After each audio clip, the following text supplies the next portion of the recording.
Good morning. My name is Jack Ryan. I'm here today representing FinGoal. I'm very excited to demo our aggregator switch kit for everybody. But first, for those of you who are a little bit new to aggregation as a concept, aggregation just refers to pulling in accounts and transactions for users to establish what we call a link to their financial accounts. Right now on the market, there's several different aggregator options. Plaid, Yodlee, and MX are the biggest players right now. And although their APIs do relatively similar things, their models and methods are not currently interchangeable.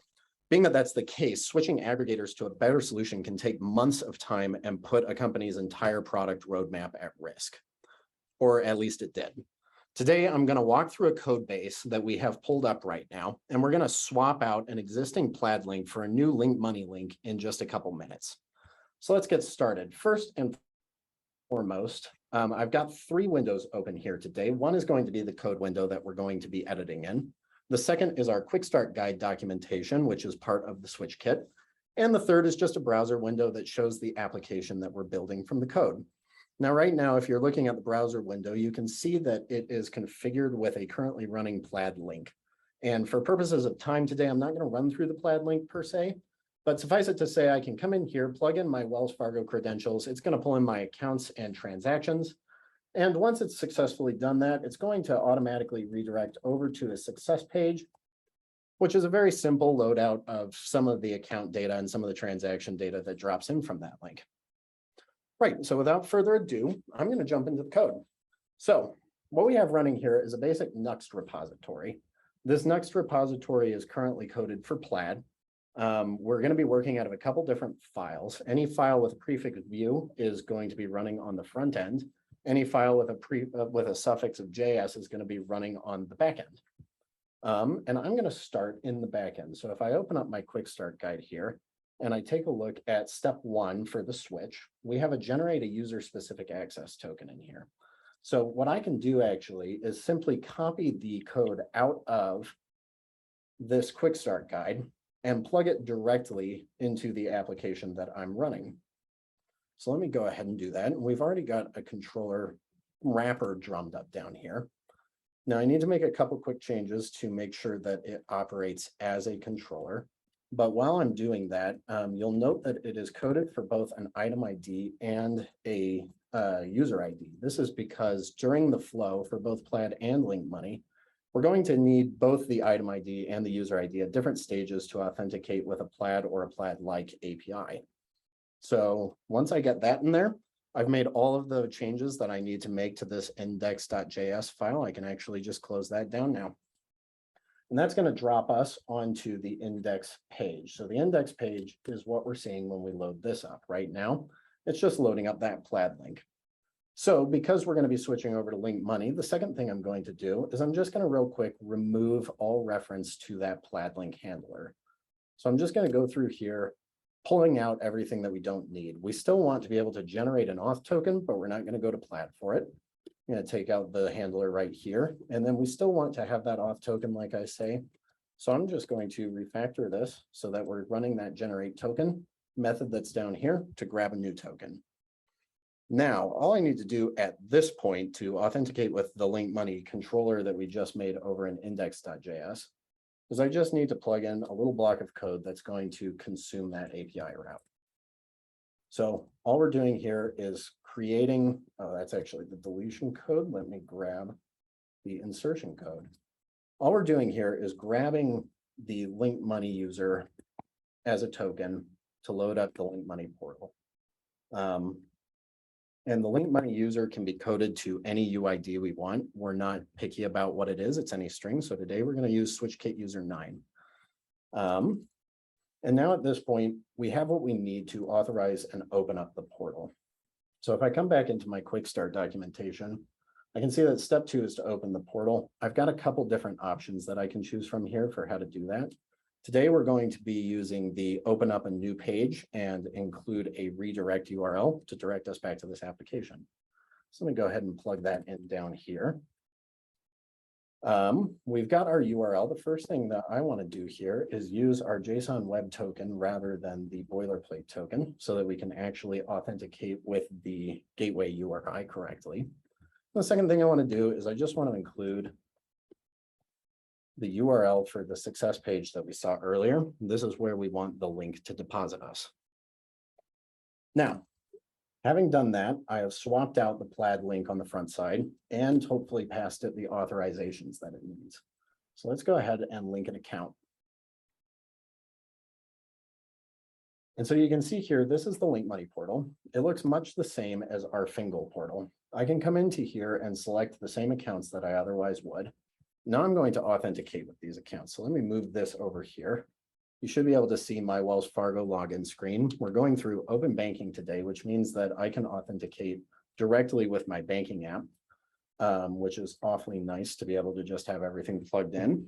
I do unfortunately need to get a 2FA code from them, but let's go ahead and insert that in there. Nobody remember that, please. All right. And I have read the terms and conditions. I am ready to connect my Wells Fargo account to this test application. So that's going to be transferring for a little while. About 10 minutes before this demo, Wells Fargo's retrieval data started to run really slow because I'd run it a number of times this morning. So we'll see if that works. If it doesn't, we have a fallback here. But I'm going to go over to this success.view page in the meantime. So the success.view is what's running when we come over here. And as you can see, it's loading in those plaid transactions and accounts. Now, we're not actually going to change that today because as users go, there's no actual need to enforce the switch on users. So there's no need for existing users to sever their connection to plaid right away and switch over to Link Money. Instead, what we recommend is that as old connections break, users on any application simply relink through the new Link Money instead of the old plaid link. That way, they only ever really see the Link Money link when in the normal course of account linking and breaking, they happen to have that account connection broken and they need to reauth anyway. And so that means as new users join and as old connections break, they connect through the new aggregator instead of the old plaid link, and the process is smooth and not very noticeable. So we're not actually going to take the plaid data out of here today. We're simply going to supplement it with the link data. And it looks like Wells Fargo is still not letting me retrieve my data, but fortunately I have the redirect link that it sends through.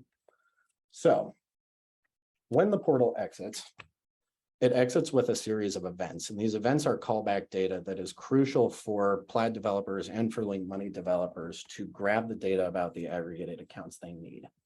So in this success.view page, the first thing that I'm going to do is I'm going to include a method here at the bottom called digest events, which is simply going to go through that events query in the URL and pull those out of there. And I also need to make sure that I invoke that method from the mounted hook here.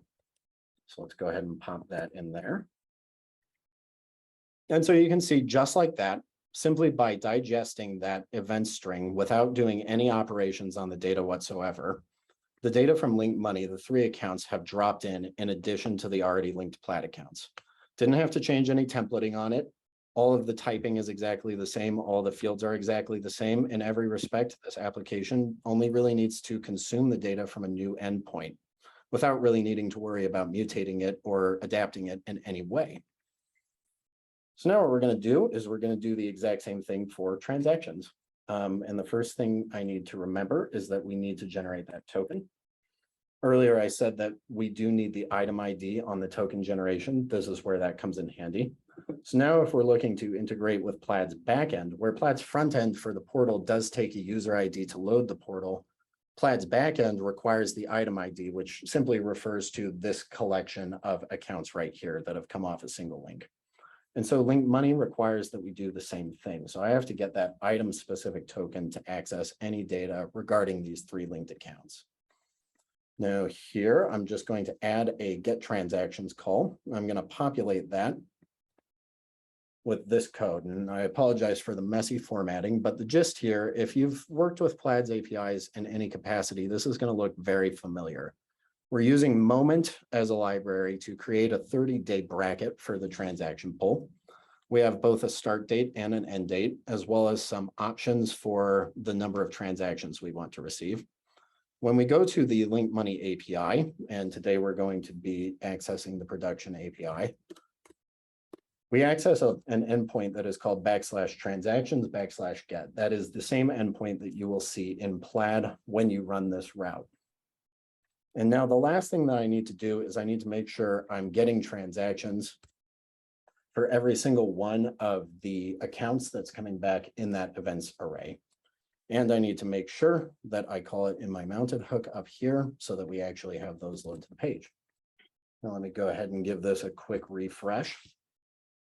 And we're going to see that scroll bar shifts, and the scroll bar shift indicates that those other transactions have loaded to the page.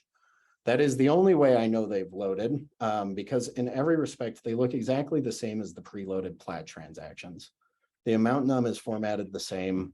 Descriptions are exactly the same. The dates come in the same format. And importantly to me, the transaction categories follow the Plaid category schema for the transactions that are coming from Link Money. So just like that, in a matter of minutes, I've switched out a very simple application from Plaid to Link Money. The aggregator has been switched. The data stream is different. I didn't have to change really that much templating on the front end, 3 files overall, and I'm done switching aggregators. Now, finally, you might be wondering, why build a switch kit? Well, at FinGoal, we believe that the best data should win. Companies should not need to be locked into aggregators that don't meet their needs. So we want to make it easy and cheap for companies to pick the data they want and not the aggregator they want. And we hope that Link Money Switch Kit empowers developers to get their data from the source that they need. That's all for me today. Thank you so much for watching this demo. I look forward to your questions.